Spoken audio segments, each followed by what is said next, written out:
ভিক্টোরিয়ার কাছে এই চার্চ দেখে রেখেছিলাম, কিন্তু বিশ্বাস করো কোনোদিন যেতেই পারিনি। কিন্তু ময়দান থেকে ঘুরে আমি এই চার্চে গেছিলাম, আর সেখানে গিয়ে 10 টাকা দিয়ে টিকিট কেটে নিয়েছি, এক একজনের 10 টাকা করে, আর পার্কিংয়ের জন্য 30 টাকা করে। তো ফাইনালি আমি কিন্তু চার্চে যাচ্ছি। আর কিন্তু তোমাদেরকে বলে রাখি, চার্চের ভিতরে কোনো রকম ভিডিও ফটো অ্যালাউ নেই, তাই জন্য আমি করতে পারিনি, কিছু মনে করো না তোমরা। আর আমার এই জায়গাটা খুবই ভালো লেগেছে, খুবই পছন্দ, খুবই সুন্দর লেগেছে। ফার্স্ট টাইম গেছি, আমার কিন্তু ভীষণ পছন্দ হয়েছে।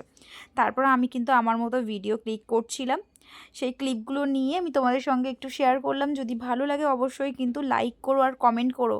কমেন্ট করলে না খুব ভালো লাগে, বিশ্বাস করো। তোমরা তো কেউ কমেন্ট করতেই চাও না, লাইকও দিতে চাও না, ভিডিও স্কিপ করে দাও। আর এটা কী ফল তোমরা যদি জানো অবশ্যই জানিও, আমি কিন্তু জানি না।